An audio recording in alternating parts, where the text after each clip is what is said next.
Good morning বন্ধুরা, শুভ সকাল। তো গতকাল আপনাদের রথযাত্রার চিত্র তুলে ধরেছিলাম। আমি একটু বেরিয়েছি, আশেপাশে একটুখানি সাইট সিন দেখবো। তো ভিডিওর সাথে থাকুন। ধন্যবাদ আমাকে খুব সাপোর্ট করার জন্য। আমি দেখি আশেপাশে যদি কিছু আর সাইট সিন যদি আপনাদের সামনে তুলে ধরতে পারি, আর যেমন যেমন যে যে স্পটে যাব আপনাদের সামনে তার চিত্র তুলে ধরবো। ধন্যবাদ, সঙ্গে থাকবেন ভিডিও।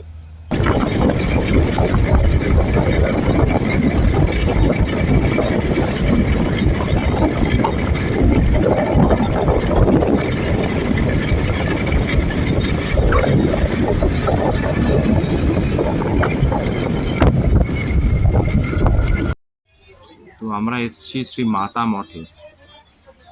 10 টাকার টিকিট এন্ট্রি।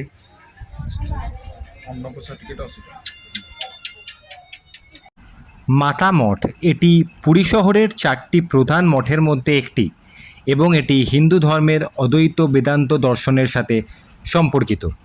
এই মঠটি আদি শঙ্করাচার্যের নামে উৎসর্গীকৃত, যিনি একজন মহান দার্শনিক এবং ধর্মত্রীবিদ ছিলেন।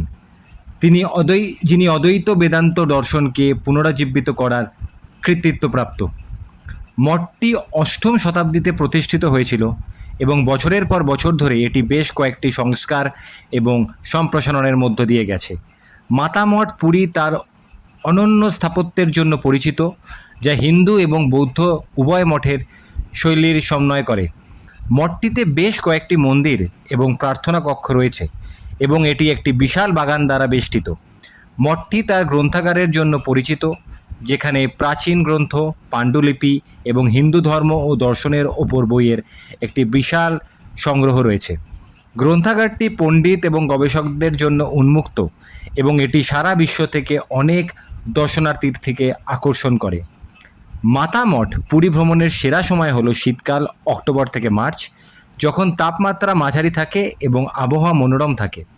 রথযাত্রা, স্নানযাত্রা, চন্দনযাত্রা এবং নবকালেরার মতো উৎসবের সময় মঠটি পরিদর্শন করুন উৎসবের চেতনা এবং ভগবানের ঐশ্বরিক কৃপা অনুভব করতে।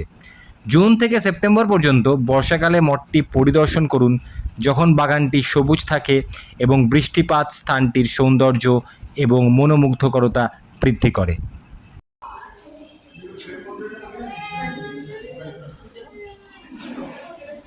এই মঠের ভেতরেও একটা জায়গা রয়েছে যেখানে বসে আপনারা খাবার খেতে পারবেন, মধ্যাহ্ন ভোজও খেতে পারবেন।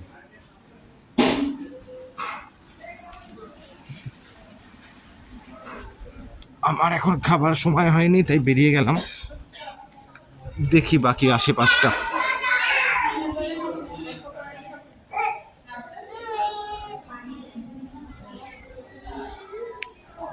বেশ অনেকটাই বড় ভেতরটা, আপনাদেরকে ঘুরে ঘুরে দেখতে আপনাদের ভালো লাগবে।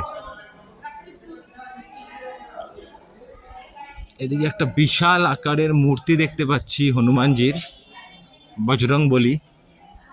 তো দেখি ওই দিকটা আপনাদের একটু ঘুরিয়ে আনি।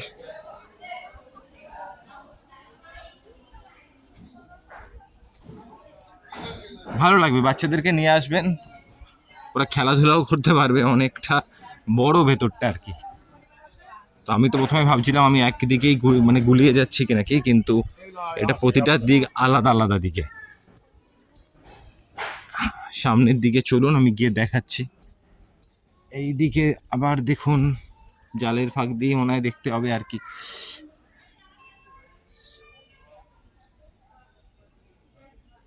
তো তাও আমি ওদিকটা গিয়ে দেখানোর চেষ্টা করব যদি ঢুকতে পারি। তো দেখা যাক।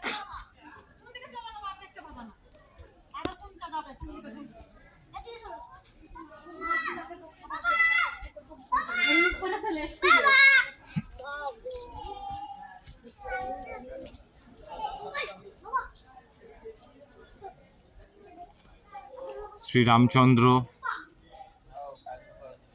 তার ভক্ত বজরং বলি।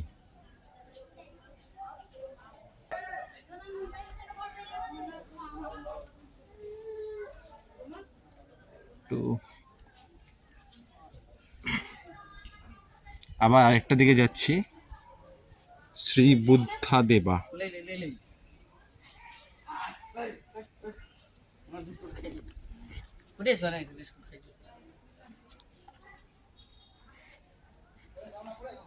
এখানে রয়েছে দেখুন শ্রী নৌকা বিহারা।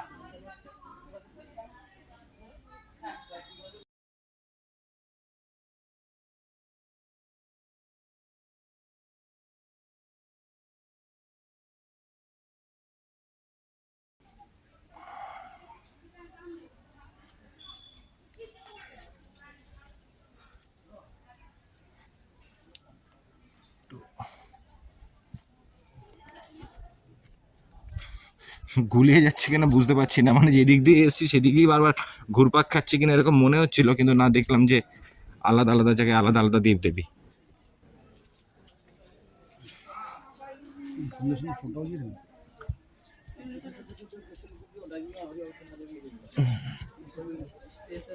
যাই আরেকবার ওই দিকটাতে।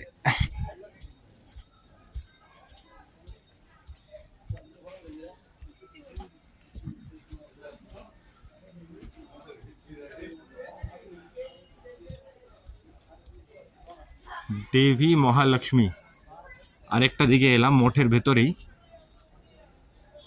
আশা করি আপনারা দেখতে পাচ্ছেন। এখানে আবার নো এন্ট্রি লেখা। এদিকে রয়েছে দেখুন শ্রী সদভুজা গৌরাঙ্গ।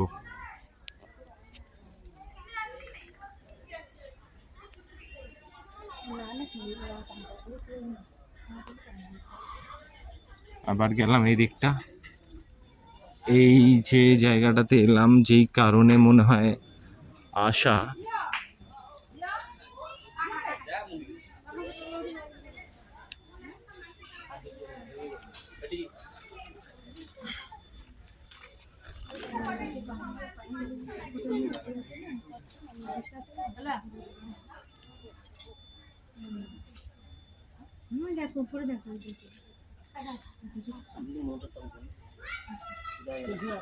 শ্রী চৈতন্য মহাপ্রভু বিশ্বরূপা।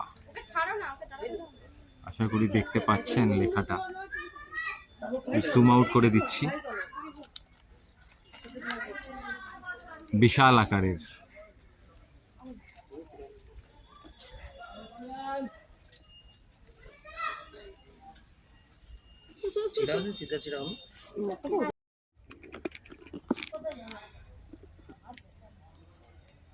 তো আর একটু এগিয়ে যাই, এই দিকটাতে গেছি কিনা জানি না, এই দিকটা যাওয়া হয়নি। তো নারায়ণ দেখতে পাচ্ছি।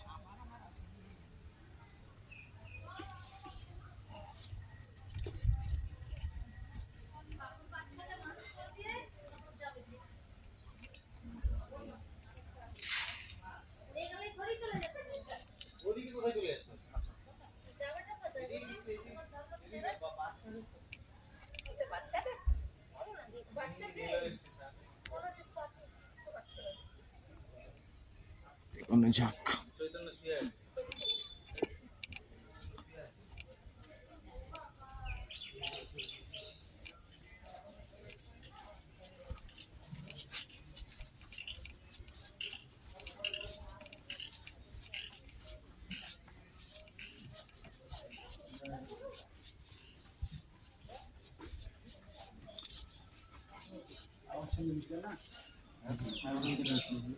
এখানে গোশালাও রয়েছে।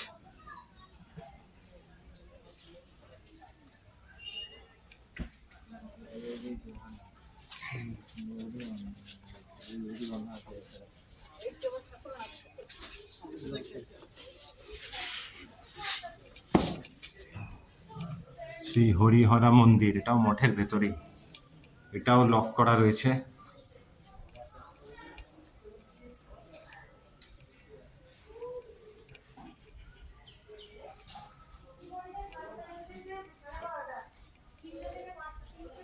চলুন এগিয়ে যাক।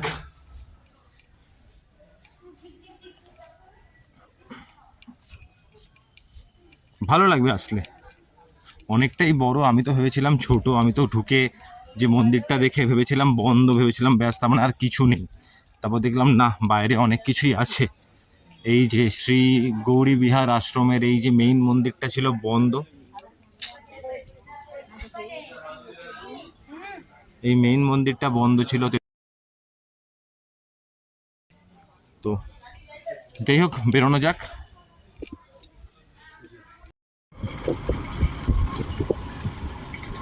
তো মঠ থেকে বেরিয়ে আমরা যে রাস্তাটা দিয়ে যাচ্ছি, এই যে জঙ্গলগুলো দেখতে পাচ্ছেন, এইটা নাকি কাজু কাজু জঙ্গল, মানে কাজু বাদামের এখানে গাছে পাওয়া যায়, তাই তো? কাজু সব এইখানে। এগুলো সব কাজুর গাছ আর কি। সিজন এখন চলে গেছে। আবহাওয়াটা দারুণ, হালকা হালকা বৃষ্টি পড়ছে, ঠান্ডাও রয়েছে।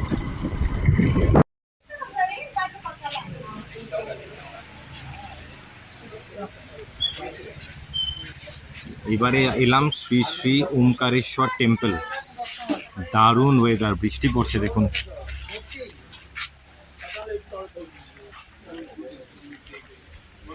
তো ভেতরে ঢুকবো। শ্রী ওমকারেশ্বর মন্দির পুরী শহরের উপকণ্ঠে অবস্থিত। এই মন্দিরের অধিষ্ঠাত্রী দেবতা হলেন ভগবান শিব। মন্দিরে প্রবেশের সময় একটি মন্দিরে ভগবান মহাবিষ্ণু এবং মহালক্ষ্মীকে পাওয়া যায়। একইভাবে ভগবান নৃসিংহকেও তার মন্দিরে দেখা যায়। একটি ছোট মণ্ডপম রয়েছে যেখানে দিব্য ক্লাস এবং প্রতিযোগিতা অনুষ্ঠিত হতে পারে, এবং ভগবান বিষ্ণু, মহালক্ষ্মী, গণেশ এবং রাধাকৃষ্ণের ছবি সুন্দরভাবে আঁকা এবং দেয়ালে রাখা রয়েছে। ভগবান রামের রাজ্যাভিষেকও সুন্দরভাবে চিত্রিত এবং সংরক্ষণ করা হয়েছে।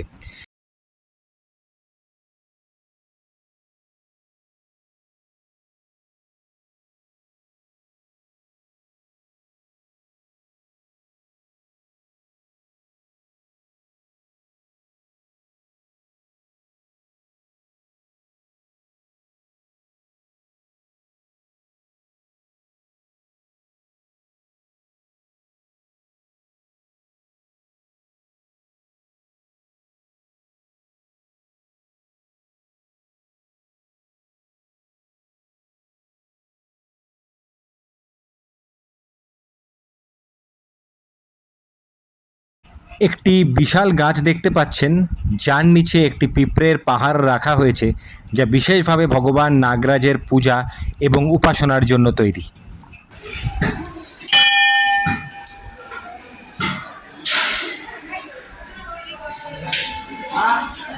শিব পার্বতী।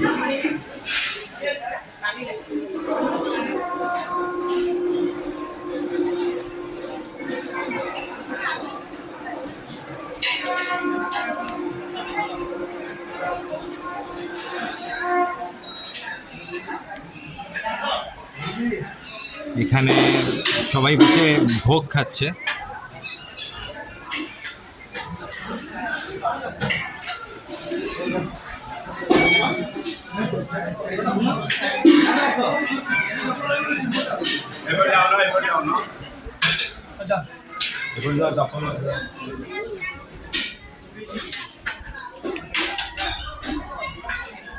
খুব সুন্দর মন্দিরটা।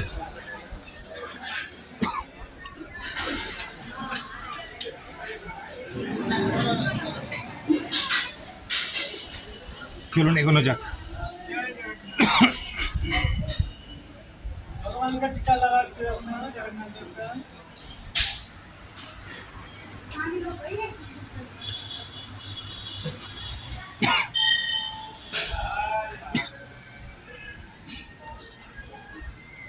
ওই যে মেইন মন্দিরের এন্ট্রি।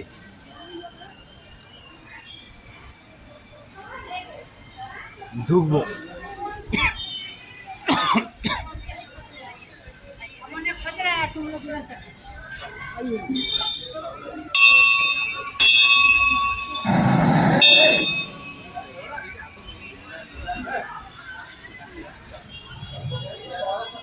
পদ্মনাভ স্বামী টেম্পল।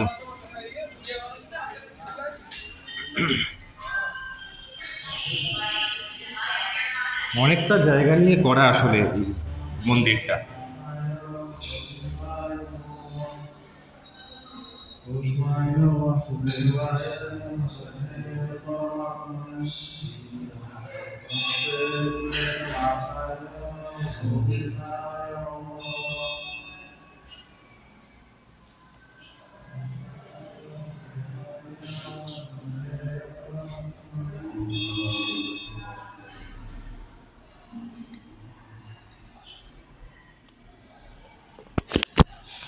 বেরোলাম, বেরিয়ে এবার অন্য দিকটাতে যাব।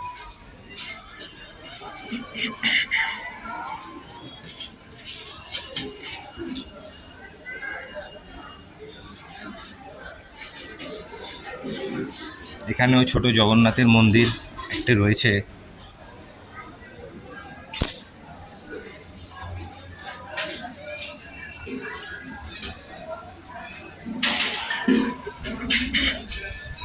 বেরোই, মঈন মন্দিরটার দিকে আপনাদেরকে নিয়ে যাব। তার আগে এই বিশাল মন্দির প্রাঙ্গণের বহু ছোট ছোট দেবদেবীর মূর্তি রয়েছে, সেগুলো আগে আপনাদেরকে ঘুরিয়ে নিচ্ছি।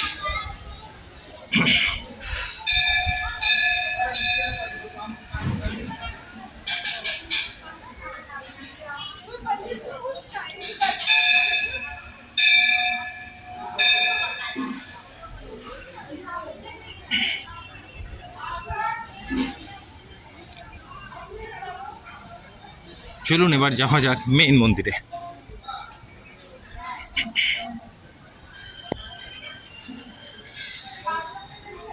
দারুণ, শুধু দেখুন একবার।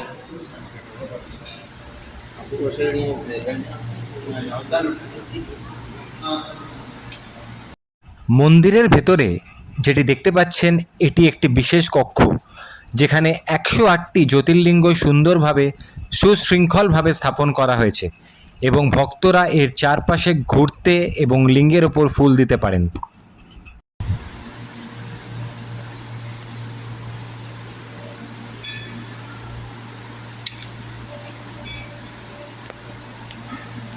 আলাদা আলাদা করে সব অবতারের নাম দেওয়া রয়েছে, যেমন ভূতনাথ, বিশ্বেশ্বর,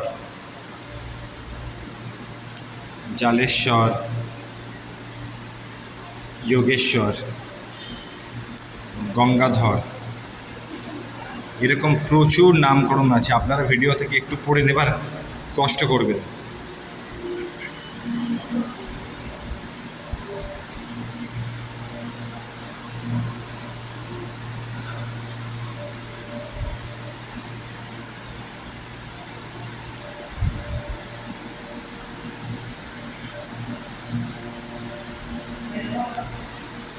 এই প্রথম আমার দেখা এরকম কোনো এক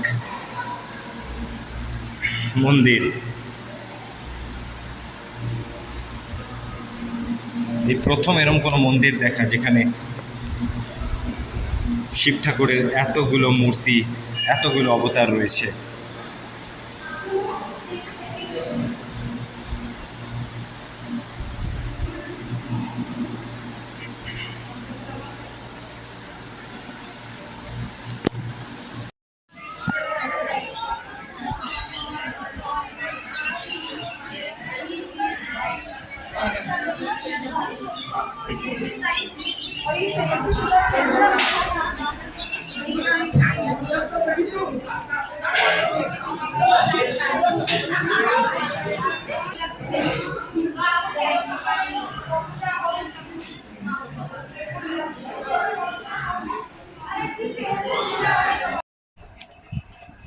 মার্কাণ্ডেশ্বর মন্দির এটি দেশের 52টি শিব মন্দিরের মধ্যে একটি এবং পুরীর পঞ্চতীর্থগুলির মধ্যে একটি হিসাবে বিবেচিত হয়।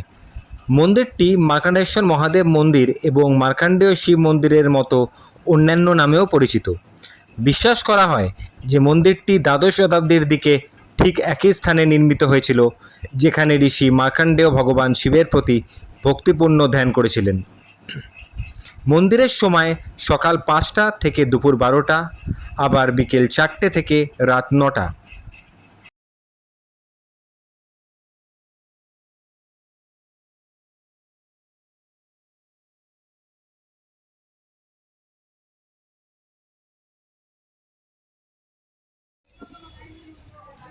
তো এটা তৃতীয় স্পট আমাদের আজকের। তো এর আগে আপনাদেরকে দুটো দেখিয়েছি, এটা তৃতীয় নম্বর মার্কাণ্ডেশ্বর টেম্পল। চলুন ঘুরি একটু।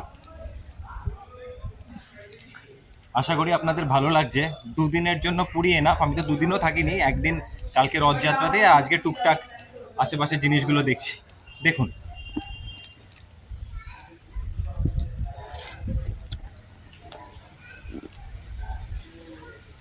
আমার পেছনে দেখতে পাচ্ছেন মেইন মন্দির। এটা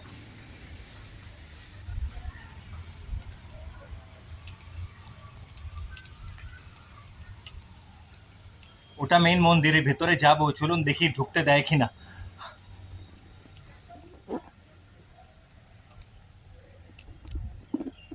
এখানে কি সুন্দর একটা জলাশয়, চলুন তো গিয়ে একটু দেখা যাক এটা কিসের, তারপরে মন্দিরের ভেতরে না হয় প্রবেশ করছি।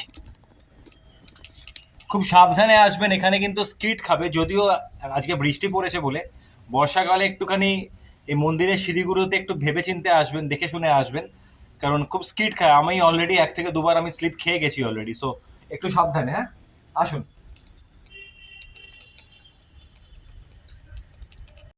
এই মার্কণ্ডেশ্বর পুকুরটি একটি উন্মুক্ত কাঠামো এবং এটি একটি পাথরের প্রাচীরের মধ্যে ঘেরা, যা ল্যাটেরাইট ব্লক দিয়ে তৈরি। পুকুরের দক্ষিণ দিকে পর্যটকদের জন্য স্নানের ঘাটের ব্যবস্থা করা হয়েছে। পুকুরটি ধর্মীয় অনুষ্ঠানের পাশাপাশি সাধারণ স্নানের জন্যও ব্যবহৃত হয়। পুকুরের সিঁড়িতে পিণ্ডদান, মুন্ডন ক্রিয়া ইত্যাদি আচার পালন করা হয়।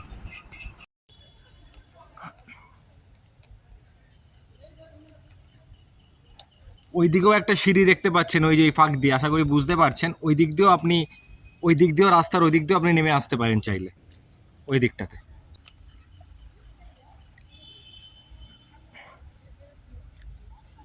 এখানে মনে হয় বোটিংও করে, ওই যে ওখানে দূরে বোট বোট রেখেছে, মানে এখানে এরও ব্যবস্থা আছে, বুঝতে পারছেন, ওই যে ওখানে দূরে বোটটা রাখা রয়েছে।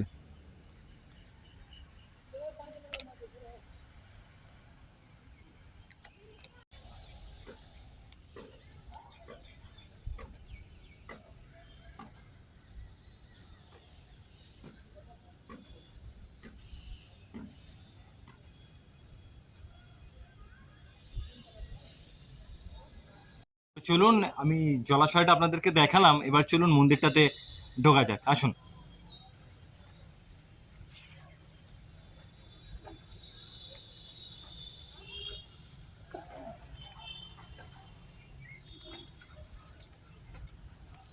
আবার বলছি, সিঁড়ি দেখে আসবেন, প্রচন্ড পিছল এই জায়গাগুলোয়।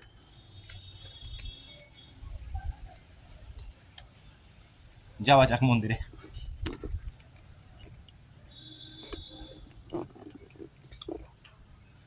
বন্ধ, জানি না দুপুরের টাইম বলে বন্ধ নাকি এই টাইমটা বন্ধই রাখছে, বাট দেখা যাক, এগোতে থাকি।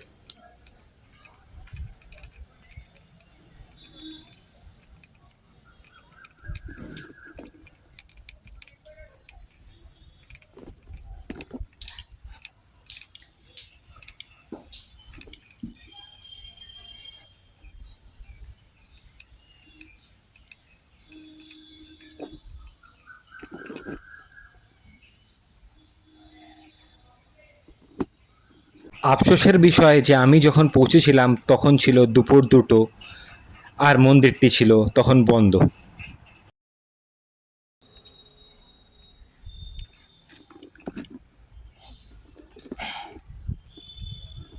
হতে পারে হয়তো দুপুরের সময় বলে, এখন মোটামুটি 2:15 হয়ে গেছে দুপুরবেলা, এই কারণেও মন্দির বন্ধ থাকতে পারে।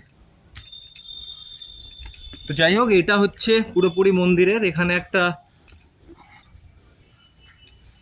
ছোট্ট একটা মন্দির রয়েছে শিবেরই, এটা একটু দেখিয়ে দিই, প্রাঙ্গণের ভেতরেই। এর ফটকটা বন্ধ, তো এখানেও দেখুন জগন্নাথ, বলরাম, সুভদ্রার একটা মূর্তি স্থাপন করা আছে এই মন্দিরের ভেতরেই। তো খুব আনফর্চুনেট যে মন্দিরটা বন্ধ, আবার বিকেলবেলা 5টার দিকে হয়তো খুলবে। এই দেখুন, ছাদের ওপর থেকে, আমি একটু আগে যে জলাশয়ের নিচে গেছিলাম, এটাই ছাদের ওপর থেকে আপনাদেরকে দেখাচ্ছি।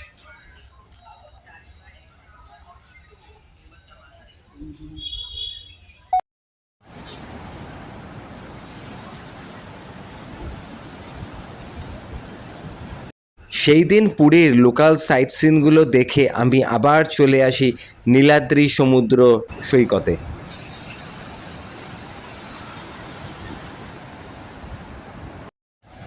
গুড আফটারনুন বন্ধুরা, আমি আজকে পুরীতে শেষ দিন, আজকে আমি চেক আউট করে যাব, তাই কালকের মতো আবার ওই নীলাদ্রি বিচেই এসছি একবার, শেষবারের মতো আপনাদেরকে ঘুরিয়ে দিচ্ছি একবার।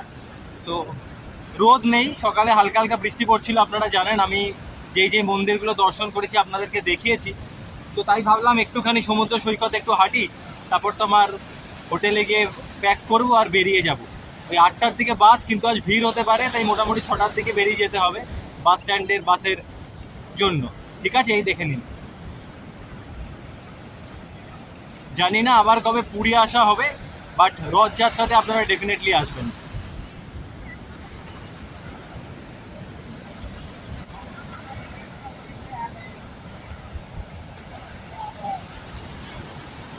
বন্ধুরা, গুড ইভিনিং। অলমোস্ট 4টে বাজে এখন। তো আজকে আমার পুরীর শেষ দিন, যেমন বলেছিলাম 1.5 দিনের জন্য পুরী আসা। তো আজকে সন্ধ্যে 8টার সময় আমার বাস, ডলফিন বাসে করে আমি কলকাতায় ফিরছি, কারণ শ্যামলী পরিবহন আমি পাইনি, টিকিট পাইনি। আর কথা বলে দেখলাম কি বললো 2 ঘন্টা আগে বেরিয়ে যাবেন, রাস্তাঘাট জ্যাম হতে পারে। তো এটাই আমার শেষ ভিডিও পুরী সফর থেকে। আমি এই ব্লগটা এখানেই শেষ করছি। আবার দেখা হবে অন্য কোনো ভিডিওর মাধ্যমে, অন্য কোনো রাজ্যে আমি আবার আপনাদের সামনে আসব। ভালো থাকবেন, আর ধন্যবাদ আপনাদের সবাইকে এই চ্যানেলটিকে এতটা ভালোবাসা দেওয়ার জন্য।